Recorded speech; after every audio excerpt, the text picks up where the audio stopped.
सकाळे एवं संध्यारे जो मैंने सबुदिन ठाकुरंकर पूजा करती आराधना करती एवं संध्यारे ठाकुर को संध्या दियंती ता सहित जो मैंने ठाकुर को मानती से आज भिडियोटी बहुत दरकार आसो। तो संध्या देवाई हेले एसबू कथा गुड़िक समस्त को जाणी रखा निहाती दरकार। जदि आम एमती किसी भूल करवा ताहले आम उपर किसी ना कि प्रभाव तो निहाती पड़ो। तो से सबू कथा गुड़िक समस्त को जाना दरकार। संध्या पूजा बा संध्या समय पूजा को आम हिंदू धर्म रे अधिक महत्व दि जाइछि। दिन आउ रातिर संधि समय को संध्या कह जाए। यह हेउची सही समय जो समय सूर्य अस्त होइथांती तांको माँ को पाखक फेरी जाइथांती। तो यह को संध्या समय बोली कह जाए। मान्यता अनुसार संध्या समय भगवान शिव और माता पार्वती संसार रे भ्रमण करिथांती। सेथिपाई संध्या समय ध्यानर सहित भक्ति मनरे पूजा करने दरकार। यह द्वारा जमती कि माँ से पार्वती आउ भगवान शिव जमी संतुष्ट होबे ता सहित सबू देवदेवी मैंने केमती संतुष्ट होबे जदि आम यही संध्या समय ठाकुरंकर पूजा और आराधना करिबा। संध्या पूजा सूर्यास्त समय करबा उचित। संध्या समय गड़ीगले संध्या पूजा करने बिल्कुल भी कथा नुह। संध्या समय गाधोईकी संध्या देवा बहुत भल होता है। जदि न गाधे पारे ताहले आपण हाथ गोड़ भल भाव धुआ धु हो सफा लुगा पिंधि धुआ लुगा पिंधि आपण मैंने संध्या देवा कथा। सेमिति जो लुगा दिन में खाइबे जो लुगा पिंधि से लुगा पिंधिकी किसी जन संध्या दे दियंती एमती केबे करिवे नहीं। आपण मैंने पूजा पाई एक अलग लुगा रखिथिबे सेथरे आपण मैंने संध्या देवी पूजा करिवे जो थरे कि आपण मैंने किछि खाई नथिबे झाड़ परिस्रा जाई नथिबे एमती एक भल लुगा जो थरे आपण पूजा करिवे। संध्या समय तुलसी चौरा मूल ठाकुरंक घरे मुख्य द्वार पाखरे संध्या दीप जालिबा बहुत भल। देसी गाईर घी और राशि तेल संध्या देवा कथा। जो मानक भी एपर्यंत भिडियोटी जो देखिले जदि भल लगुच पसंद आसूची ताहले आपण माने केउठारु वीडियो देखुछंती को गाँव वीडियो देखुछंती आ केउ माने विशेषकर गाँव देखुछंती वीडियो मते निहाती कमेंट रे कहंतु आपनकर गाँव ना कौन एवं आपण माने जदि भाबुछंती आपण को एथरु किछि शिखिबाक मिलुची ताहले वीडियो को मते गोटे लाइक करंतु। जदि भल लगुची लाइक करंतु। आगु को बढ़िया आसतु। गायत्री मंत्र जप करी करी घर चारिआडे दीप लगेवा कथा। माने दीप आपण माने बुलाउथिबे ता सहित गायत्री मंत्र मध्य मनरे मनरे जप करुथिबे ता सहित आळती मध्य देखौथिबे। संध्या आळती समय जिते लोक रहिबे सेते भल। माने जदि परिवार समस्ते मिसिकी रुहंती संध्या समय आळती समय एवं सकाळ पूजा समय ताहा यह बहुत भल। मिसिकी पूजा करने सबुठारु अधिक भल होता है। संध्या समय भोजन करने शोवा उचित नुह। संध्या समय धूप अपेक्षा दीप जालिबा अधिक भल। बिना दीपरे संध्या पूजा केबे संपूर्ण हुए नहीं। संध्या पूजा परे संध्यारे घरे प्रस्तुत होइतिबा भोजन को भगवान को अर्पण करंतु। संध्या पूजा रे आपण भगवान को फूल चढ़ाई पारिबे किंतु एक कथार ध्यान रखिबे जे संध्या समय कोनोसी गछर पत्र कि फूल केबे तोलिबे नहीं। संध्या समय कोनोसी भी गछर माने जेतेबेले संध्या हो सारिबो बा सूर्य अस्त हो सारिबे ता परठारु राति रे मध्य केबे भी कोनोसी फूल तोलिबे नहीं पत्र तोलिबे नहीं कढ़ मध्य तोलिबे नहीं। एक कथा को समस्त मन रखिबे नहले पाप ही होइथाय। संध्या समय पूर्वर फूल तोलिकी बगीचार आपण माने गछरु रखि देथिबे। माने जेहेतु आम संध्या जो माने संध्या परे ठाकुर को फूल अर्पण करेंगे संध्या बेले तो फूल तोड़ा हेनी। तो संध्या पूर्वर आपण मैंने गछरु फूल तोलिकी रखिदेवे आउ ताकू आपण मैंने संध्या रे जेतेबेले पूजा करेंगे से फूल को ठाकुर को अर्पण करेंगे। संध्या समय पूजा करने एक निर्धारित समय निर्णय करा जायछि। माने मन इच्छा आपण संध्या दबा कथा नुह। तापई एक समय रही। सूर्य अस्त हेबार 1 घंटा पूर्वर आ सूर्य अस्त हेबार 1 घंटा पर आपण संध्या पूजा करें। यह नियम रही। आ संध्या समय गड़ीगला संध्या दबा कथा नुह।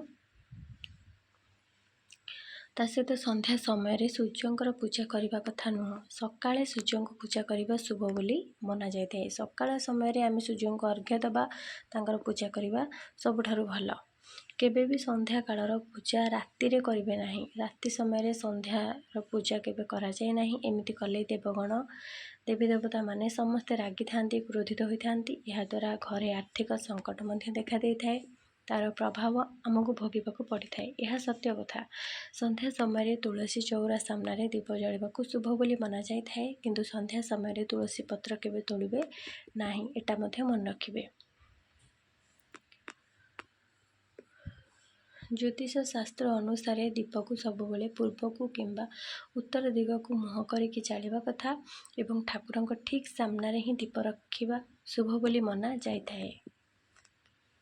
जदि आपण घीर दीप जालुचंती ताहले बाम पार्श्व रखिबा कथा। जदि आपण तेलर दीप जालुचंती ताहले डाहाण पार्श्व ही तेलर दीप जालिबा अधिक शुभ बोली मना जाए। दीप जालिबा समय कपड़ार सलिता अपेक्षा तुलार सलिता जालिबा दरकार। घीर दीपरे तुलार बत्ती जालिबा शुभ एवं तेलर दीपरे नाली रंगर सूता बत्ती जालिले शुभ होइଥାଏ। सकाळ 5टा रु 10टा मध्यरे एवं संध्या 5टा रु 7टा भितर ही दीप जालिबा कथा बा यहाकू उचित बोली मना जाए थाए। यही समयटा माने मन इच्छा जेते बेले मन सेते बेले दीप जालिबा कथा नुह। आपण मन रखंतु सकाळ बा भोर 5टा रु सकाळ 10टा भितर आ संध्या 5टा रु 7टा भितर दीप जालिबा बहुत भल। पूजा जो आपण माने पूजा जो दीप लगेबे ताहा जेमती खंडित हो नथिबो, भांगी नथिबो, फाटी नथिबो, एटा मध्य समस्त को मन रखा दरकार। ता सहित दीप आपण जेते बेले लगेबे ता पूर्व दीप को निहाती धोई देबे, सफा करिवे, तापर आपण माने दीप को लगेबे। आ जोटा अधा जळिकी लिभि जाइथिबो जो दीपटी आपण माने पुणी थरे ताकू लगेबे नाही, ताकू पुणी सफा कर देबे।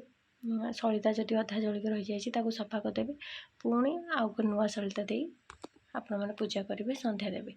संध्या समय शंख फुंकीबा, धूप दीप जालिबा, झुणा धुआं देबा, कर्पूर आरती करबा, गायत्री मंत्र जप करबा, भागवत गीता, श्रीमद् भागवत पुराण, हनुमान चालीसा, भजन, स्तुति, वंदना इत्यादि ए सब काम आमे संध्या समय कले आम पई ही भल। संध्यारे ए सब काम कले घरू जेते सब नकारात्मक शक्ति अच्छी, खराब शक्ति अच्छी, ए सब घर को आसीबो नाही। आ जदि घरे थिबो ए सब शक्ति चली जीवो, केबे भी घरे रही परिबो नाही। आ ए सब शब्द रे से केबे भी घरे कोनोसी भी नकारात्मक शक्ति रही परिबो नाही। ता सहित जो माने प्रतिदिन सकाळे संध्यारे ठाकुरंगर पूजा करंती तांको मन रे भक्ति भावना जागृत हुए, मन पवित्र हुए। दीप माटीर पितलर ही हवा उचित। जदि पूजा करबा समय दीपटी लिभि जाए ताहले पुणी थरे दीप लगेकी भगवान को क्षमा प्रार्थना करबा निहाती जरूरी होइଥାଏ। शास्त्र अनुसार अधारे दीप लिभि जावा अर्थ होउची देवी देवता आपणक उपरे बा आपणक पूजा रे असंतुष्ट अछंती। एमिति हेबा द्वारा पूजा करथुवा व्यक्तिर मनस्कामना पूर्ण हेबारे बाधा सृष्टि होइଥାଏ। सेतिपई एमिति स्थिति रे हाथ जोड़िकी सत्य मन रे ठाकुर को क्षमा प्रार्थना करी पुणी थरे दीपटी को लगेबा कथा। मन रे किछि अशुभ न भावी ठाकुर को क्षमा प्रार्थना करी पुणी थरे दीप लगेबा उचित। अधारु दीपटी लिभि जिबार एहा मध्ये एक अर्थ बा यह एक कारण होता है जे आपण सत्य मन रे ठाकुरंकर आराधना करि नाहंती, जहा द्वारा कि आपणकर दीपटी लिभि जाउची बारंबार बा अधारु पूजा मझिरु लिभि जाउची। तार कारण आपण हुए तो मोबाइल व्यवहार आपण करिथिबे किंबा अन्य कोनोसी कथा को संध्या देवा समय रे बा दीप जालिबा समय रे मन पकाउथिबे, ठीक रे ठाकुरंकर पूजा करू नथिबे, सेतिपई एमिति होई पारे। ता सहित आपण माने जेते बेले भी पूजा करिवे, जे कोनोसी विशेष दिन हो, पर्वपर्वाणी हो, आपण माने पूजा करबा आगुरु जेते सब घर काम अछि, आपनकर अलग किछि काम अछि, ताकू प्रथमे सारी नेबे।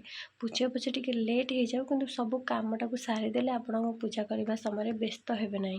काहेकि ना आमे 5 मिनिट पूजा कले भी जदि ध्यान रे सहित पूजा करिबा आम से पूजाटा सफल हबो, किंतु घंटाटिए पूजा कले भी जदि अन्य मनस्क रहिबा, मोबाइल व्यवहार करिबा, अन्य कथा भाबिबा, ताहले से पूजार किछि भी लाभ न थाए। तो सेते आपण माने पूजा करबा आगुरु, संध्या देबा आगुरु हो, सकाळर पूजा हो, जे कोनोसी पूजा हो, ता पूर्व आपण सब काम सारी देथिबे, तापर शुद्ध पवित्र होई पूजा करिवे। आपण माने एटा भाबी देथिबे जे आमे जेतेबेले भी पूजा करबा 20 रु 30 मिनिट आमे भगवान को पाई समर्पित करि माने निजको दबा। माने आमे केवल से समय ठाकुरंकर कथा सुनिबा, ठाकुरंकर आमे जहा सब स्तुति गाइबा, भजन गाइबा, ना जप करिबा, आ ठाकुरंकर पूजा करिबा भक्तिर सहित। केवल एतिकी समय गोटे दिन रे आमे 20 ରୁ 30 ମିନିଟ୍ आम केवल ठाकुरंक ପାଇଁ समर्पित करवा। आउ बाकी समय आपण मैंने अलग काम करेंगे जहाँ भी करा था करेंगे किंतु बस ठाकुरंक पूजा कला बेले अन्य मनस्क केबे भी आपण हेबा उचित नुह। आशा करुँची आपण मानक आज भिडियोटी निहाती भल लगी आउ किसी ना किसी निहाती तो आपण मैंने यही भिडियो शिखा पाइबे। जो मानक भी भिडियोटी भल लगे आउ किसी शिखा मिलला निहाती मत कमेंट रे आपण को गाँव भिडियो देखुं निहाती मत जनइबे। ता सहित भिडियोटी भल लगुले लाइक करेंगे। एमती शिक्षण भिडियो जो मैंने भी प्रतिदिन देखा चाहूँ आम चैनल को सब्सक्राइब आपण मैंने करें। आज ये रही जय जगन्नाथ, धन्यवाद।